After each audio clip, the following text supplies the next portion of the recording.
Merci pour l'invitation, merci pour cet espace d'échange maghrébin. Euh, dans mon intervention, je vais essayer de rappeler un peu l'historique du mouvement du 20 février. Le mouvement du 20 février, c'est quoi? Ses luttes et ses acquis, et tracer avec quelques perspectives éventuellement. Alors, le mouvement du 20 février, comme son nom l'indique, c'est un mouvement qui s'est déclenché au Maroc le 20 février 2011 à la suite du départ de Ben Ali. Un certain nombre de jeunes Marocains, ils ont lancé l'initiative, ils ont lancé des appels pour manifester au Maroc pour la démocratie, pour la justice sociale, pour l'égalité, pour la dignité. Et ce mouvement, en fait, il constitue une continuité des luttes précédentes. Pourquoi je dis ça? Parce que il y a pas mal de personnes qui posent le mouvement du 20 février comme un point zéro, comme un départ du néant. Mais en fait, le mouvement du 20 février constitue une suite, une continuité des luttes précédentes, des luttes des démocrates, des luttes des différents groupes sociaux contre le régime marocain.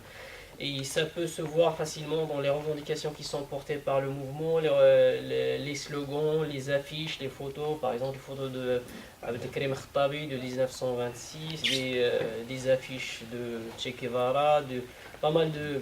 On peut voir en fait cette diversité, cette continuité des luttes précédentes dans ce qui est porté comme message, ce qui est véhiculé comme message. Elle constitue également une traduction à la marocaine du printemps démocratique qui touche la région maghrébine et plus large la région pour laquelle on vit. Parmi les revendications qui ont été portées par le mouvement, c'est principalement la réclamation, on réclame toujours une constitution démocratique dans le fond et dans la forme. Dans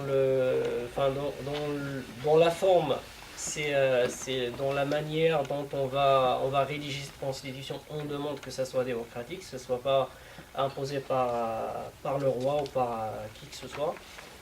Et sur le fond, c'est que le contenu de la constitution doit être démocratique. Éventuellement, la manière dont elle sera validée, elle doit également être démocratique. Du coup, depuis le 20 février 2011 jusqu'à aujourd'hui, des luttes continuent avec un flux et avec un reflux. Des manifestations quasiment chaque mois. Nous avons réussi jusqu'à aujourd'hui à avoir pas mal d'acquis. À mon avis, le plus important des acquis, c'est qu'il y a un mur de la peur qui a sauté. Du coup, les militants, les personnes, ils arrivent aujourd'hui, ce qu'on disait ou ce qu'on scandait dans des cercles militants restreints, on a réussi à le propager dans des cercles plus larges qui pourraient toucher la population marocaine. Ce mur de la peur qui a chuté, on peut en fait le voir concrètement dans plusieurs initiatives qui ont une symbolique très importante. Par exemple, des actions contre la cérémonie d'allégeance au roi. Il y avait des jeunes qui ont manifesté contre la cérémonie annuelle qu'on fait au roi du Maroc. Et on a contesté cette cérémonie pour la première fois dans l'histoire du Maroc de manière ouverte, de manière publique, dans la rue et de manière vraiment directe.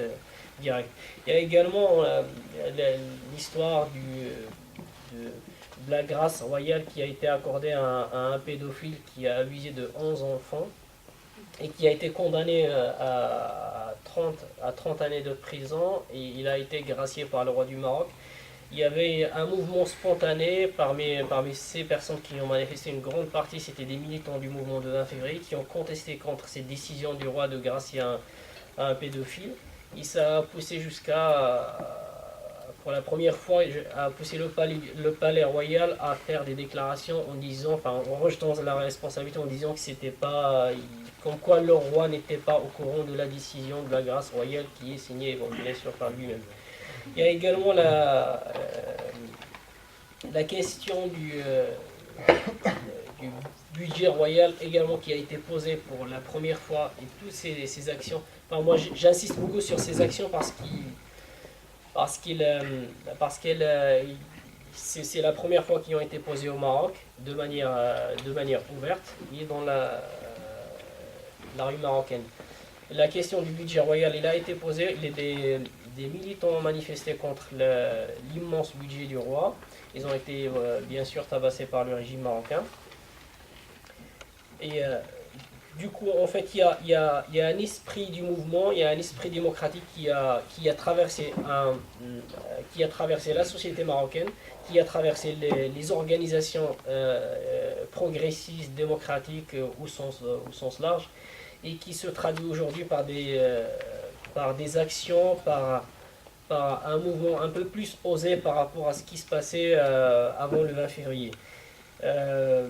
Il y a également le côté malheureux qui est, on a aujourd'hui plus de 10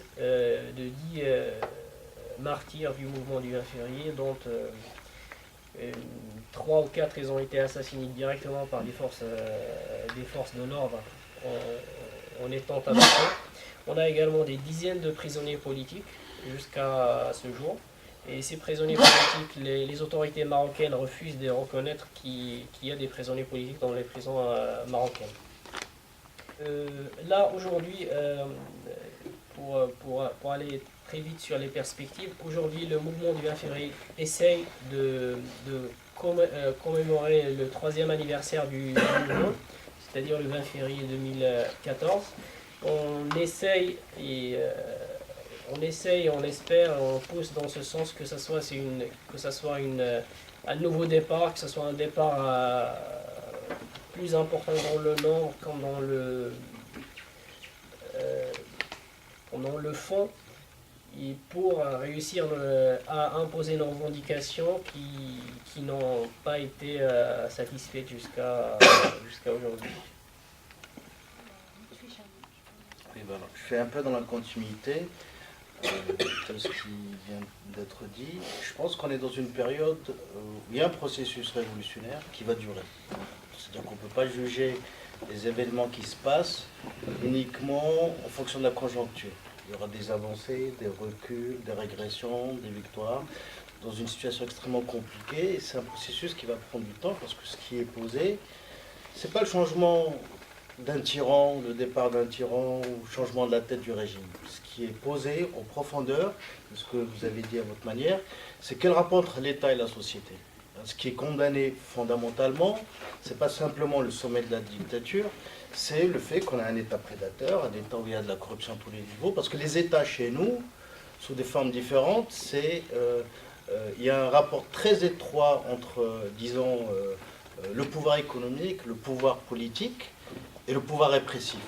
Il y a un lien très très étroit entre ces différents niveaux, et c'est des États qui ont un fonctionnement global, qui contrôlent réellement la société. Donc, de fait, ce qui est posé, ce qu'on appelle derrière une exigence démocratique, c'est pas simplement le fait d'avoir une démocratie électorale, une constitution démocratique, c'est comment construire un État qui respecte vraiment la volonté populaire et un État qui ne respecte pas dans les mots ou simplement dans les textes, mais dans la réalité, qui donne le pouvoir de contrôle à tous les niveaux à la population. Donc, en ce sens, c'est révolutionnaire parce que ce n'est pas simplement un changement du régime. Ce qui est posé, c'est tout simplement dans quel type de société on vit. Et parce que l'autre aspect qui fait que c'est un élément révolutionnaire, c'est que ce n'est pas quelque chose qui vient des élites, ce n'est pas quelque chose qui vient d'en haut, c'est porté par un mouvement de masse, un mouvement populaire, par une activité à la base. Donc ça, c'est important, avec effectivement parfois des moments d'auto-organisation, peut-être pas assez quand même. Mais bon, voilà. Ce qui est important, par contre, deuxième aspect, c'est de comprendre pourquoi nous, on n'a pas réussi à imposer un changement. Voilà. Là, la question est un peu compliquée. Je pense que, par exemple, chez nous, la monarchie, elle a appris très vite de ce qui s'est passé en Tunisie et en Égypte. Ils n'ont pas réprimé frontalement, même s'il y a eu quelques morts, même s'il y a des prisonniers. Il n'y a pas une militarisation de la répression, ce qui a évité au mouvement de se radicaliser. Ça, c'est la première chose. Et puis, il a su... deuxième aspect, c'est qu'il a su prendre une initiative politique, ce qui n'était pas le cas ni de Ben Ali ni de Moubarak, en proposant grosso modo un projet de réforme constitutionnelle, de nouvelles élections, etc. Et puis, bon, ça c'est de la part, j'ai envie de dire, de l'adversaire, comment il a géré. Je pense qu'il a géré d'une manière un peu intelligente. Après, il y avait effectivement les faiblesses propres de la contestation populaire. Alors, ça serait trop long, 10 minutes, d'expliquer quelles sont ces faiblesses au-delà des acquis, parce qu'il y a des vrais acquis aussi. Disons qu'on s'est trouvé devant un triple problème. Il y a eu des revendications, mais la perception qu'ont eu les gens de ce que c'était le mouvement du 20 février, c'était un mouvement qui voulait, d'ailleurs mon camarade le redit à sa manière, c'était un mouvement qui voulait un changement en termes de constitution démocratique. Là se pose une vraie question et un débat, ça fait partie du débat. Quand on voit que les vraies raisons de la mobilisation sont plutôt sociales, quand on voit, y compris avant le printemps arabe, qu'on disait sur Gafsa, il y a une dynamique de lutte sociale, je pense que ce n'est pas le point de départ, toujours, pour aborder la question du changement politique. Dans la plupart des gens, les gens ne font pas le lien entre une constitution démocratique et la fin du chômage et de la précarité. Donc, et ça pose une vraie question, que ce soit en Tunisie, Algérie ou tout ce qu'on veut, c'est comment on lie les questions sociales et les questions démocratiques.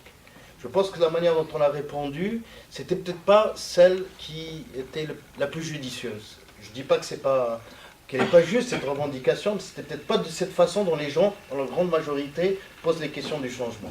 Ça, c'est la première chose. La deuxième difficulté qu'on a eue, c'est que c'est au niveau des formes de lutte, autant en Tunisie et en Égypte, il y a eu très vite un mouvement très massif qui a occupé les places. Il y a eu une combinaison entre occupation, grève, manifestation. Nous, ça n'a pas été le cas. Ça a été des manifestations régulières.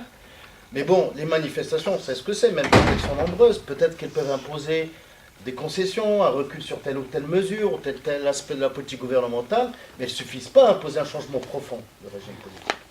Et il n'y a pas eu, dans 10 ans, parce que la gauche, les mouvements sociaux, mais le mouvement lui-même, n'a pas su élaborer une stratégie de lutte offensive. Comment on change le rapport de force, comment on arrive à s'imposer.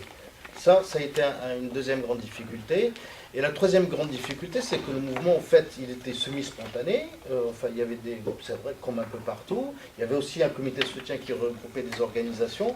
Il n'a jamais su construire une coordination nationale, une direction propre au mouvement. C'est-à-dire que c'était des comités locaux, on se retrouvait sur des journées nationales d'action. Il n'y a rien qui structurait le mouvement, qui du coup discutait de la suite du mouvement, qu'est-ce qu'on faisait, quel type d'initiative on prenait. Donc le pouvoir a joué sur l'usure, sur le temps, sur quelques ambiguïtés, puisque, bon, on dit constitution démocratique, mais qui c'est qui l'a fait? Comment? Est-ce que c'est... On demande... il y avait un flou. Est-ce qu'on demande au régime de se réformer? Est-ce que... Voilà. Il a joué sur cette ambiguïté en disant, eh bien écoutez... vous voulez une constitution démocratique? Eh ben, on va faire une réforme constitutionnelle. Vous exigez la démission du gouvernement et la dissolution du Parlement, ben on fera de nouvelles élections et donc vous aurez un nouveau gouvernement, etc. etc. Du fait que la cible, les objectifs politiques, il y avait une partie ambivalente sur qu'est-ce qu'on veut réellement changer, le pouvoir a su jouer là-dessus. Il a su jouer sur le fait qu'il n'y a pas eu, contrairement à la Tunisie, il n'y a pas eu frontalement, ouvertement l'exigence, le peuple veut la chute du régime. On critiquait, c'est tout à fait juste, la monarchie, mais on critiquait certains aspects de la monarchie. Le fait qu'elle s'investisse dans les affaires, le fait de la place importante dans la Constitution, éventuellement le statut de commandeur de croyants, lieutenant de Dieu sur terre, certains, ou l'entourage. Mais frontalement à la monarchie, ça n'a pas été posé, sauf par certains secteurs. Et du coup, ça peut-être fait beaucoup d'ambiguïté dans la dynamique de mobilisation. Et pour finir, parce que du coup on peut revenir par la suite, je pense que ce qui est important quand même, c'est qu'il y a un basculement. On est rentré dans un processus d'affaiblissement de la monarchie. Ça prendra du temps, ça prendra des formes diverses, mais on est rentré sur quelque chose qui est en train de mûrir en profondeur dans la société, d'autant plus que les causes qui ont fait qu'il y a les révolutions qu'on a eues, elles sont profondes, entre l'impact de la crise du capitalisme dans nos pays, les logiques de prédation des classes dominantes qui sont extrêmement fortes, la montée des inégalités sociales du chômage fait que le terreau est toujours explosif. Maintenant, évidemment, se pose la question, pour ceux qui veulent transformer cette société-là, c'est comment on lie les questions sociales et comment on lie les questions démocratiques, comment on construit un mouvement populaire qui arrive à faire converger les luttes, parce qu'au Maroc, il y a des luttes sur les questions de diplômés chômeurs, sur les questions de logement, sur les questions des salaires, des droits sociaux, sur les questions culturelles. Mais comment on arrive à construire une convergence entre tout ça pour créer un mouvement réellement qui soit représentatif des exigences populaires, et comment on arrive à élaborer une stratégie, pas de pression, mais de confrontation, pas on va dire confrontation, mais de préparer une vraie confrontation. Ça, c'est des questions aujourd'hui qu'on discute. Et moi, je suis d'accord sur un dernier point. Si on part avec l'idée, une conception de la lutte politique, c'est la lutte juste pour le changement de la Constitution, c'est juste la lutte des partis. Pour moi, la lutte politique, c'est quand les gens, le peuple, décide de son avenir, décide de s'imposer. C'est pas forcément juste la lutte des partis pour avoir une constitution démocratique ou des élections transparentes, etc. Voilà. Et ça, je pense que il faut qu'on arrive un peu à avancer là-dessus. Merci Amina. Moi, il y a des similarités, mais pour parler de l'Algérie, déjà c'est compliqué, donc je n'ai pas du tout de certitude, j'ai des interrogations. Et le débat vise un peu à les clarifier.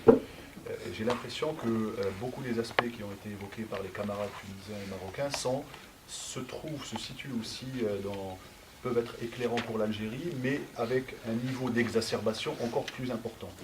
Pour des raisons historiques, pour les conditions extrêmement violentes dans lesquelles la nation algérienne est née, pour aussi l'ombre de la guerre entre guillemets civile, puisqu'il est justement question d'interroger une société civile, existe-t-elle, oui ou non, et à partir de là, peut-on qualifier la décennie rouge, sombre des années 90 de ce qui s'est passé comme une guerre civile ou non. Donc il y a plusieurs ombres et des pesanteurs qui font que la perception du blocage de la situation est, de mon point de vue, peut-être aussi parce que je suis engagé affectivement et émotionnellement dans le sujet, que me font sentir que les choses sont encore plus verrouillées. Mais je crois qu'il faut quelquefois dire les choses telles qu'elles sont.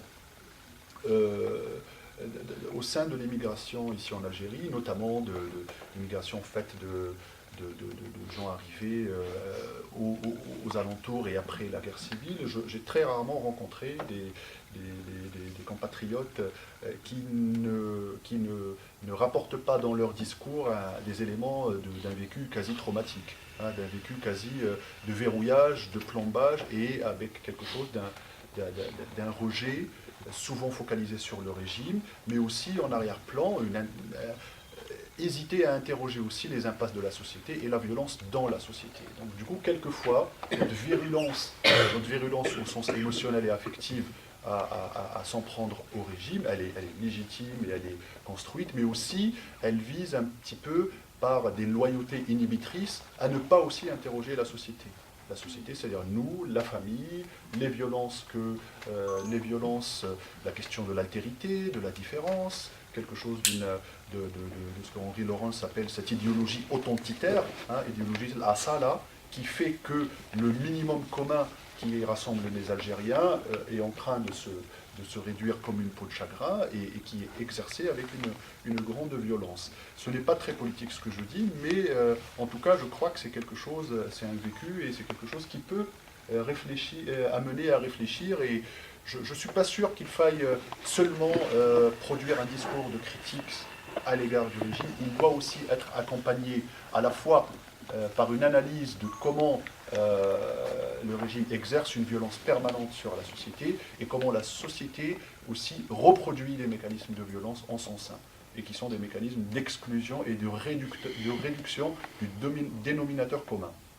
Donc, ma première interrogation, c'est existe-t-il globalement, voilà, il faut aller vite, mais peut-être qu'on reviendra sur d'autres aspects, un champ politique existe-t-il en Algérie? C'est une interrogation. C'est-à-dire ce champ-là, quand on fait de la politique, étant réellement autonome par rapport au régime. L'hypothèse que j'avance, c'est que probablement pas. Un point commun avec les autres pays, mais avec tous les pays qui ne sont pas démocratiques, c'est que au sens de l'autonomie, c'est-à-dire le régime et son autorité sont fondés sur la force et sur le déni du droit, puisque, y compris les constitutions que le régime produit, il est le premier à les violer.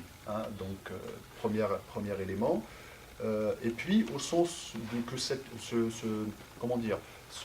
force exercée sur la société, sur des institutions, même fantoches, est nourrie par un système de rente à plusieurs niveaux.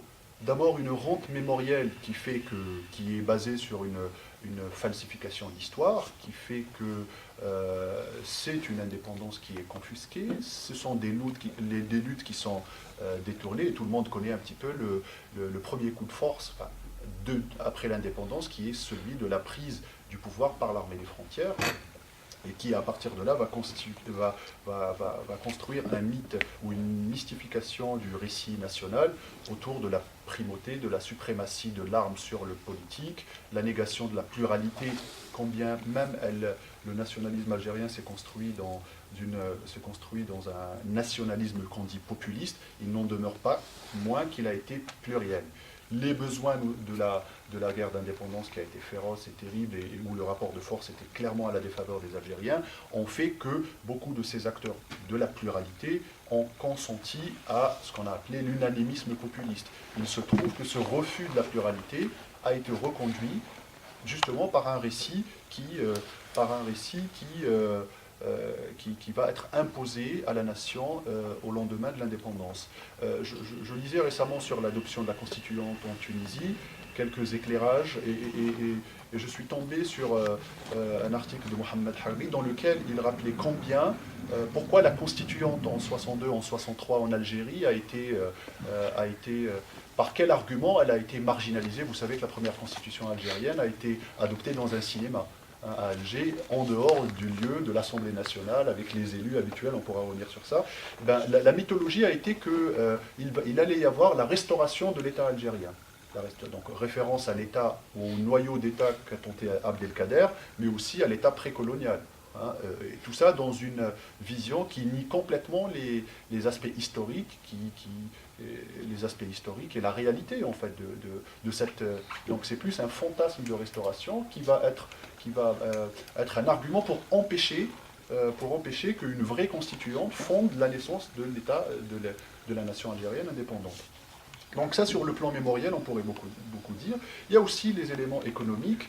À propos desquels René Galissot pourra nous éclairer. C'est que c'est un pays de rente. La rente est aussi pétrolière. Donc, et 50 ans après, les ressources du pays sont constituées à plus de 90% de la rente pétrolière. Donc, ce qui permet un verrouillage du pays économiquement, l'empêchement d'émergence de toute il ne peut, c'est-à-dire à partir de là, la classe dominante liée à l'État, liée plutôt au régime qui va privatiser l'État, parce qu'il y a une véritable casse de l'État et de ses outils en tant que relais avec la société. Donc c'est pour ça que je préfère parler plutôt de régime que d'État, parce qu'il lui-même est privatisé et tout.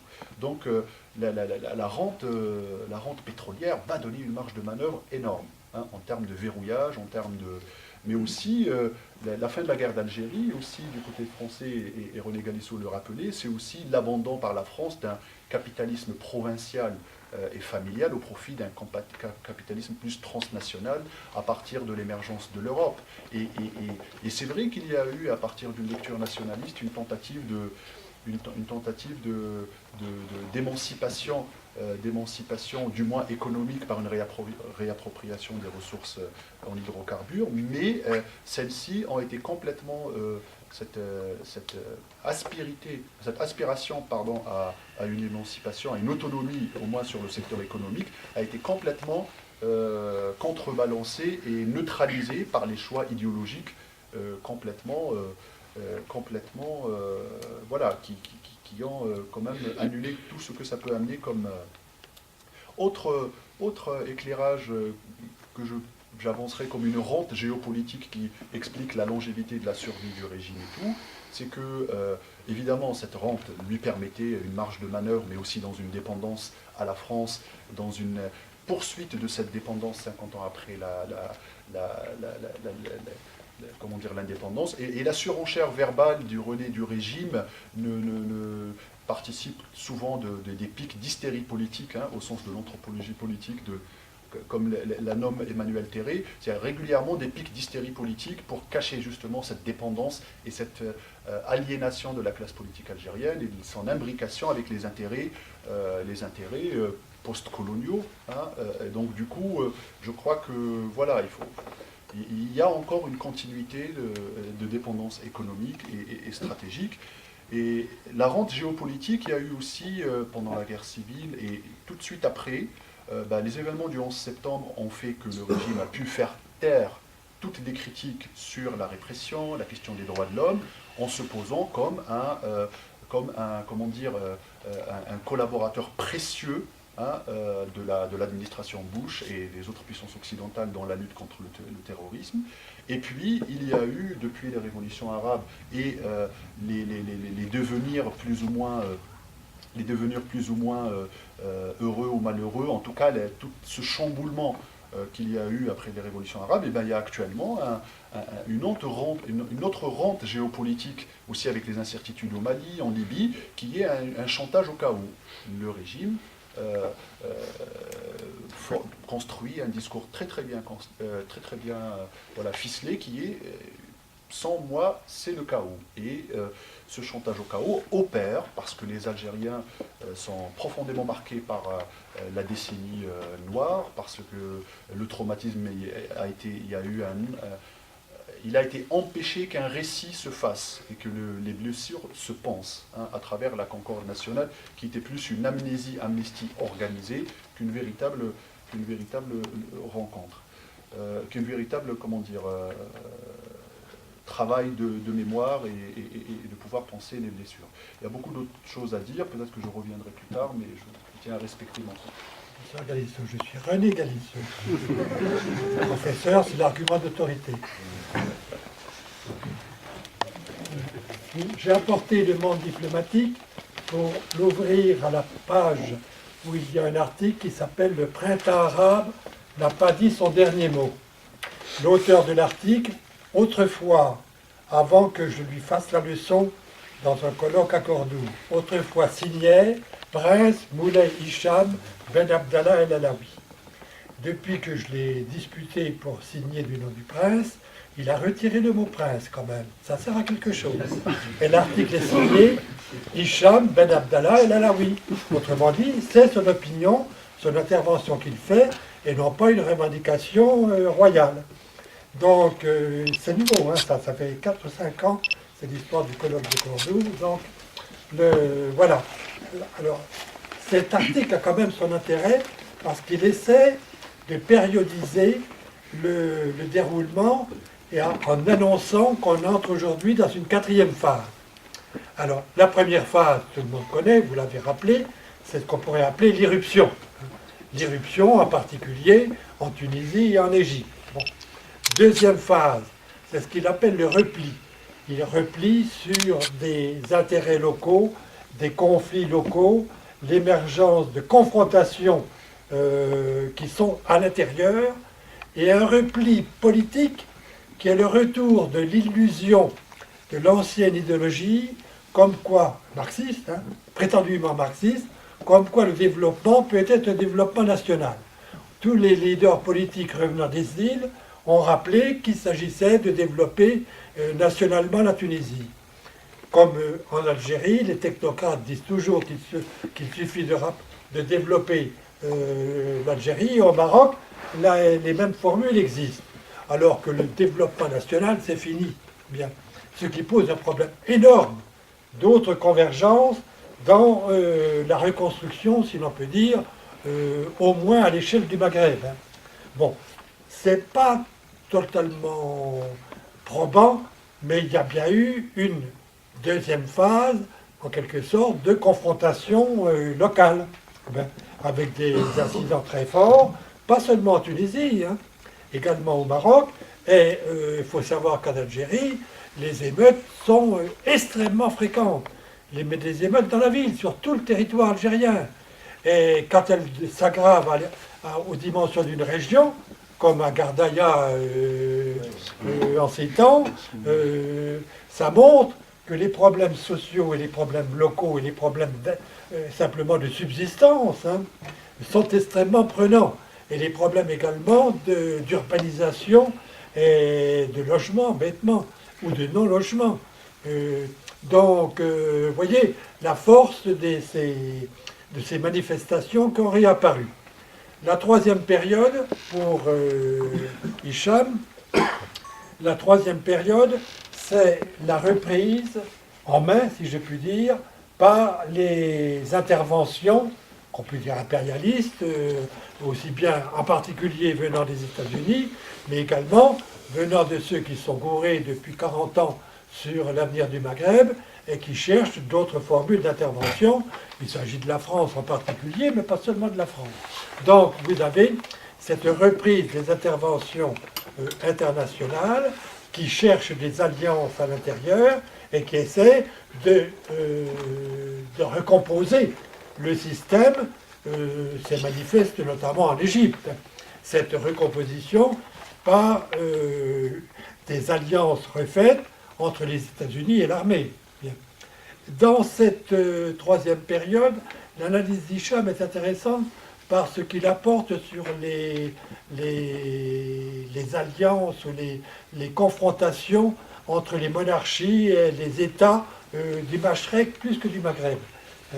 Aujourd'hui, le problème gravite autour de l'Arabie saoudite en particulier. Et le problème, si l'on peut dire, des conflits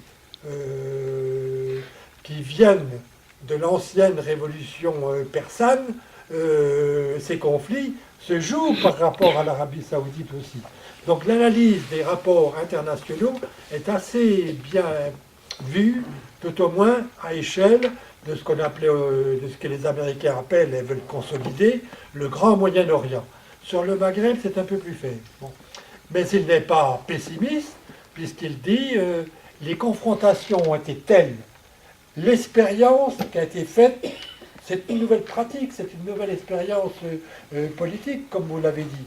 Et politique au sens fort du mot. Et en même temps, c'est le jaillissement des problèmes sociaux. Bien. Avec des gens qui n'ont pas forcément de culture politique, puisque la pratique politique était interdite auparavant. Donc c'est un formidable réapprentissage. Et ce réapprentissage fait entrer dans ce qu'il appelle la quatrième période, c'est-à-dire les nouvelles confrontations dont l'issue, selon lui, ne peut pas être négative. Parce qu'on ne pourra plus revenir sur cette expérience d'action de base, sur cette expérience de volonté citoyenne, sur ces revendications d'auto-gouvernement. Donc, il y a des possibilités d'ouverture. Mais s'il dit confrontation, contradiction, c'est parce que les forces contre-révolutionnaires, comme vous dites, elles sont évidemment en pleine action et réaction.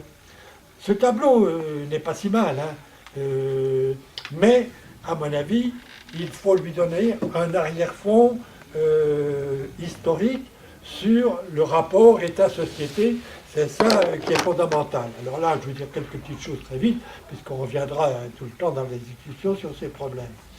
Alors, évidemment, les trois États du Maghreb, c'est trois systèmes militaro-policiers.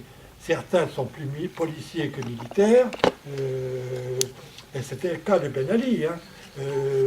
Pour une chance, la Tunisie n'a pas d'armée. Hein. Si je puis dire n'a pas d'armée, je force la chose. Bon, n'a pas d'appareil militaire structurant, comme c'est le cas en Égypte et comme c'est le cas en Algérie. Bien. Donc vous avez forcément un cas de figure différent par cette pesanteur de l'armée pour la Tunisie et pour l'Algérie, relativement partagée avec la police hors armée au Maroc, et vous avez une prépondérance policière qui continue en Tunisie. Pourquoi je dis cela? C'est parce que, vous l'avez évoqué au départ là, pour la Tunisie, la Tunisie était fondée sur un système politique dans lequel il y avait bien sûr État-parti. Le parti d'Estourien était en quelque sorte l'agent de ce fonctionnement de l'État et était d'autre part le grand lieu de placement ou de remplacement. Et quand il y avait remplacement où on allait chercher les remplaçants, ou quand il y avait placement où on allait chercher les gens qu'il fallait placer, à l'UGTT. Donc, vous voyez comment l'UGTT était imbriqué dans le système que vous avez appelé justement État-parti, avec ce rôle éminent du parti, mais avec évidemment ces compromissions ou ces placements ou ces articulations avec la centrale syndicale. Et ça a duré jusqu'à la fin, si je puis dire, puisque les dirigeants syndicaux d'aujourd'hui, hélas à l'UGTT, ont appelé a voté Ben Ali avant que Ben Ali disparaisse, si j'ai pu dire. Il faut toujours le rappeler, y compris le secrétaire général d'aujourd'hui. Donc, ça, il y a une thèse remarquable sur le syndicalisme en Tunisie. C'est celui qui a étudié d'abord les syndicats du Sud et le syndicat des mines de Kafsa, et Zahraoui qui a soutenu, donc qui a rassemblé tous ces travaux. Là, on voit bien comment l'UGTT fait partie de la rotation du turnover du placement politique dans l'État. Et comme ce turnover aspire les éléments instruits ou les éléments candidats à la vie politique, ce turnover perpétue, si je puis dire, le régime, le système, et c'est ce qui n'est pas décidé aujourd'hui. On ne sait pas si l'UGTT va réussir un retour. Hein. Mais c'est des forces qui jouent à l'intérieur, et des forces dans une alliance très souvent de bourgeoisie locale et de bourgeoisie qu'on appelle un peu rapidement d'État, c'est-à-dire dont les intérêts sont à l'intérieur des fonctionnements et des institutions. Non seulement le placement, mais les institutions. Et même une partie de la redistribution passe par ces liens qui existent en Tunisie. Bon, une seconde, pour l'Algérie, les choses sont relativement claires et vous les avez rappelées. L'État a une... C'est l'État-parti. Hein. Y a pas, là, c'est la confusion totale. Hein. État-parti, c'est pas le couple État-parti, c'est l'unicité État-parti. Et ça ne veut pas dire qu'il n'y a pas des contradictions internes, hein, mais des fractionnements possibles internes. Hein, mais c'est le type de régime. Et ce type de régime est tenu, si je puis dire, par les héritiers de l'armée nationale populaire et qui tient également l'ensemble des services, puisque comme chacun le sait, les sécurités sont militaires. Bon, ça veut dire qu'il y en a plusieurs. Donc, vous voyez, ce système politique. Et au Maroc, j'ai déjà évoqué, alors au Maroc, le cas de figure est tout à fait différent, puisque le parti unique, c'est le palais. Donc, il est même capable de créer le pluralisme. Bon, c'est-à-dire de créer d'autres partis, voire d'autres syndicats. Donc, voire soutenir telle ou telle organisation, voire jouer à cache-cache avec le mouvement, avec des mouvements qui apparaissent. Donc, c'est un autre cas de figure. Bon, mais ça n'enlève rien au régime de conjonction policière et militaire. Depuis la disparition de l'ancien Premier ministre Basri, le palais rattrape l'armée, d'autant plus que l'armée a sa rente au Sahara. Donc là, il a déplacé la base d'appui, si je puis dire, et le monarque fait de l'équilibrisme avec ses appuis qui sont principalement des appuis militaires. Et cette chose, évidemment, l'équilibrisme, ça dure, hélas. L'équilibrisme, ça dure parce que c'est quelque chose de très difficile à inverser. Et pourquoi ça dure au Maroc? C'est parce que, comme on le répète à tous les vents, il y a non seulement le palais, mais il y a le Marzen. Qu'est-ce que c'est que le Marzen? C'est l'alliance de l'État et des représentants de la bourgeoisie marocaine, des bourgeoisies marocaines. Le système marocain, c'est un système patrimonial et matrimonial à la fois.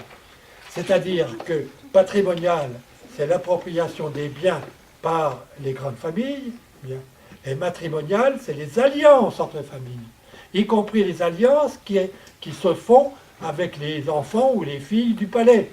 Et les alliances sont internes aussi aux différents groupes de bourgeoisie, y compris l'ancienne bourgeoisie majoritaire qui était les fascis, et la nouvelle bourgeoisie qui maintenant se redresse, qui est entre autres les soucis.